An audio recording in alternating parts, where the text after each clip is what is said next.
A 10-inch cabinet saw with a 52-inch fence runs over $4,000 before tax, and the brake cartridge alone costs another $120 once it's ever tripped. Beginners walk into this hobby assuming the biggest price tag buys the least regret. And the data from woodworking forums, retailer reviews, and shop tool guides says almost the opposite. Some of these machines get used twice and then sit under a drop cloth for a decade. Others quietly bleed money in consumables nobody warned you about. 7 tools, all expensive, all bought by beginners with the best intentions, starting with the one that's merely overkill, ending with the purchase that empties wallets faster than any other in the shop. Stick around for number 1. It's the purchase that shows up in more "I wish I'd waited" posts than anything else in this list, and it might change what you put in your cart next. This ranking pulls from real pricing on Home Depot, Walmart, Amazon, and eBay listings, alongside recurring discussions on Sawmill Creek, Lumberjocks, and Reddit's woodworking communities, plus tool review outlets like Woodworker's Journal and The Wood Whisperer. Every price, rating, and complaint referenced here traces back to an actual listing or an actual thread, not a guess. Where woodworkers argued with each other in the comments, that disagreement is part of the story too. Number 7, the jointer that's 2 sizes too big for the shop it lives in. The impact claim here is simple. Beginners consistently buy more jointer than their lumber supplier ever sends them, and it shows up constantly in forum threads where hobbyists ask if a 10 or a 12-inch jointer is overkill for a 600-square-foot shop. A full-size 8-inch helical head jointer with cast iron tables and a proper cutter head runs close to $2,189 street price and weighs 572 pounds. A machine that needs its own corner, its own 220 vise circuit, and a dedicated wheel dolly just to reposition. Compare that to an entry 8-inch benchtop jointer, which lists for $359 to $600 depending on the brand, and the gap in both price and footprint is enormous. The practical consequence: a beginner drops $3,000 and 500+ pounds of cast iron into a garage, then discovers almost all of their lumber comes in 6 to 8-inch widths anyway, meaning the extra capacity never gets used. Woodworking columnists have specifically answered reader questions about whether a 10 or 12-inch jointer is worth it for someone building furniture part-time. And the consistent answer is that anything past 8 inches solves a problem most hobbyists don't have. It's the hobbyist with dreams of live-edge slab furniture who feels this the hardest. They picture wide glue-ups, but end up ripping boards down anyway because the wide jointer can't fix cupping any better than the narrow one. But the next item on this list doesn't just sit oversized in the corner, it actively costs you clean lumber before you even know it's a problem. Number 6, the high-end thickness planer bought before the beginner had projects that needed it. The strongest claim in woodworking forums about planers is that snipe, the shallow gouge a planer leaves at the start and end of a board, never fully disappears no matter what you spend, and buying a premium model doesn't eliminate the learning curve. The top-rated benchtop planer on the market, the DeWalt DW735, carries a 4.7-star rating across more than 8,000 Amazon reviews and typically sells between $480 and $600 depending on the retailer, with a heavier 735X model tipping the scale at 92 pounds. Independent tool reviewers note that even this flagship unit only reduces snipe to a manageable level, rather than removing it, and dust control remains a persistent complaint. One detailed owner review of a comparable Craftsman model rated overall performance a full 5 out of 5, but knocked dust collection down to 3 out of 5 when running dense fibrous stock like 8-4 poplar. The EO practical cost. Beginners spend $500 plus on a planer capable of cutting up to 179 passes per inch for a glass smooth finish. Then still lose an inch or two off every board to snipe because the underlying technique supporting the board on the outfeed side takes practice no motor can substitute for. The frequent complaint across budget and mid-tier models alike is quality control variance. Some units arrive with excess slack in the four-post carriage, which worsens snipe regardless of price. Point. It's the weekend hobbyist building their first set of shelves who feels this. They budget for lumber, assuming clean cuts, then lose 15% of their stock to sniped ends they didn't account for. But the tool waiting at number 5 doesn't just cost you wood, it can shut down your whole shop's airflow if you get the sizing wrong. Number 5, the Cyclone Dust Collector, bought at a capacity the shop will never need. The core claim from dust collection specialists is direct. An undersized system leaves fine dust suspended in the air and clogs hoses, but an oversized system just wastes electricity and money. There's no upside to buying bigger to be safe. A 3 HP Cyclone Collector, like the Shop Fox W1869, runs around $375, while a more modest 1.5 HP unit like the W1867 costs $357 to $1,645 and still delivers up to 868 CFM of suction, plenty for a single-person garage shop running one machine at a time. One woodworker shopping for a shop upgrade described serious sticker shock after pricing out the Oneida VH1500 Cyclone system, calling it a purchase he'd only stomach if he were certain it was a one-time expense. Another forum thread saw a hobbyist explicitly say he wouldn't spend $100 on a machine he was already convinced wouldn't get the job done for his space, choosing a smaller 1.5 HP model instead. The 220 requirement on most 2 HP plus units often means an electrician bill on top of the machine price, and Cyclone-style collectors also demand more vertical floor space than a basic single-stage unit, which frequently doesn't fit the garage layout beginners actually have. The single-car garage hobbyist with just a table saw and a random orbit sander is the one who overspends here.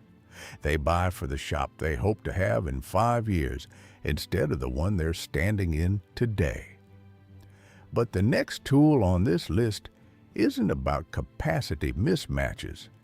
It's about a machine that costs real money and then sits completely idle. Number 4, the drum sander that gets used twice a year. Shop equipment guides are blunt about this category.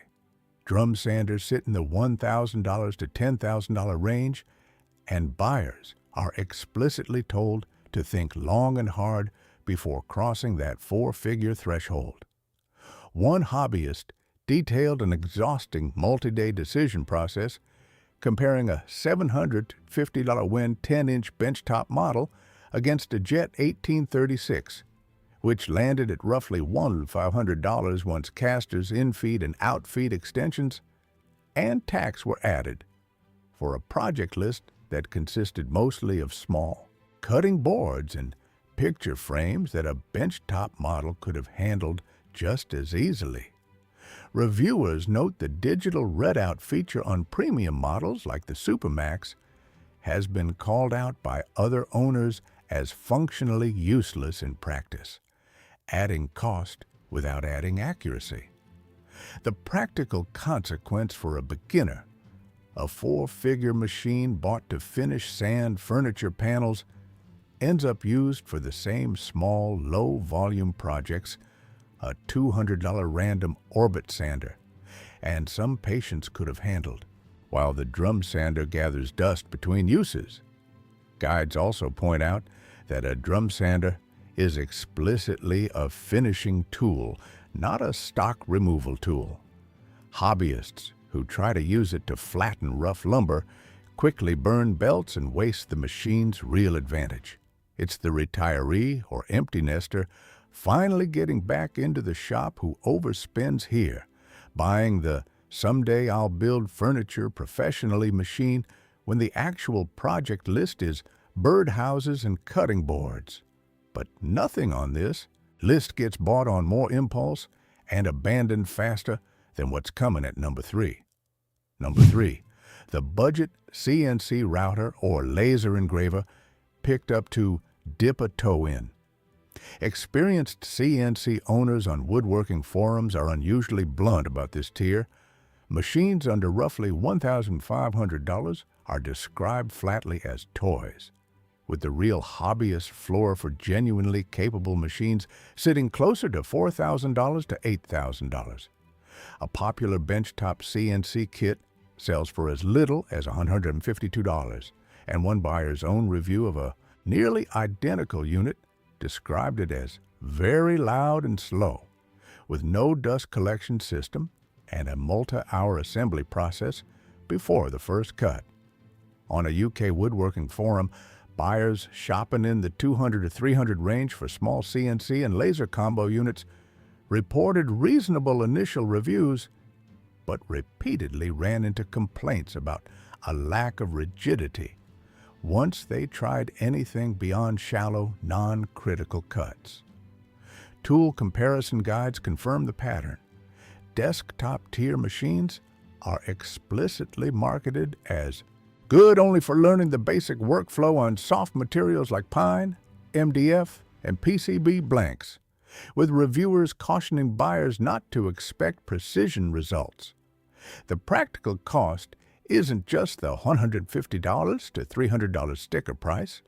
It's the wasted bits, scorched test pieces, and hours spent troubleshooting G-code software before most beginners conclude the machine simply can't do what the YouTube demo video showed. It's the maker who watched one too many engraved cutting board videos who falls into this bun. They buy the toy tier machine expecting a hobbyist tier result, and it never arrives. But the next tool on this list isn't a toy at all. It's genuinely excellent, which is exactly why it's such an easy trap for beginners to fall into. Number 2, the Festool Domino Joiner, bought for a beginner's occasional joinery needs. The claim that keeps surfacing in woodworking communities is that the domino is a genuinely superb tool wildly mismatched to how often most hobbyists actually need it. The base cordless model, the DFC 500E Basic, lists at $1,279, and that's before adding the proprietary Festool tenon stock the system depends on. There's no using cheaper generic tenons instead. Tool guides note plainly that for someone completing 1 or 2 small projects a year, the domino's speed advantage never offsets its cost, and it's explicitly described as overkill outside of complex cabinetry or repeated production work. One woodworker weighing the purchase on a forum thread was told directly that if money actually matters, walking away and using a doweling jig instead saves roughly $100, a gap most beginners can't justify closing for a tool that will see occasional weekend use. Owners on the Festool forums have also reported needing to make adjustments right out of the box before the tool performs to spec, an unexpected step for a purchase already north of $1,000. The practical consequence: a beginner spends more on this single joinery tool than on their table saw, router, and sander combined, then uses it a handful of times a year for joints a $30 biscuit joiner or a $40 dowel jig would have handled adequately. It's the beginner who's watched too many high-production shop tours who reaches for this one. Professional-grade speed, bought for a hobbyist's pace. But nothing on this entire list costs more, sits more idle, or gets returned to the used market more often than the tool waiting at number one. Number one, and it's not close, the full-size SawStop cabinet saw bought as a beginner's first table saw. This is the single most expensive mistake on this list, and the shoe back it up clearly. A SawStop professional cabinet saw with a 36-inch fence lists at $3,680, and the 3 HP version with a 52-inch fence runs $4,900 before blades, a mobile base, or the sliding crosscut attachment, which adds another $1,185 on its own. That's before anyone even discusses the brake cartridge. The safety mechanism that makes SawStop famous requires a replacement cartridge after it activates, priced at $100 for a standard blade brake and $130 for the dado version, a real recurring cost most beginners never budget for until the first false trigger on damp lumber. The professional cabinet saw itself weighs 551 pounds, meaning even moving it into position typically requires help or specialized equipment. A serious mismatch for a first-year hobbyist working out of a one-car garage. Community discussion among beginners repeatedly points toward SawStop's own compact and job site tier saws, priced between $974 and $1,899 as the far more sensible entry point, with experienced members explicitly steering newcomers there instead of the full cabinet saw, noting the used market for SawStop is strong enough that even a compact model holds its resale value well if a beginner outgrows it. The real-world result of skipping that advice, a beginner sinks close to $4,000 and half their garage's floor space into a cabinet, saw-sized for a serious hobbyist or small shop, then spends the next 2 years using a fraction of its capacity, while the resale value slowly erodes on a machine that rarely leaves first gear.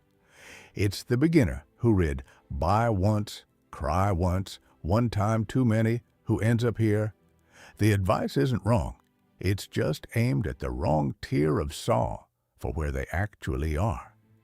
The real lesson across all 7 of these isn't about brand reputation or sticker price at all. It's about buying capacity you don't have projects for yet. Every tool on this list is genuinely good at what it does. None of them are scams or lemons. The regret comes from mismatched scale. Beginners consistently buy for the shop they imagine having in 5 years and pay full industrial or professional pricing for capability that sits unused while the actual skill building happens on much smaller tools. So which one of these is sitting in your garage right now, half used and gathering sawdust? Drop it in the comments. And if this saved you from making the same call on your next tool purchase, send it to the beginner in your life about to make one of these exact mistakes.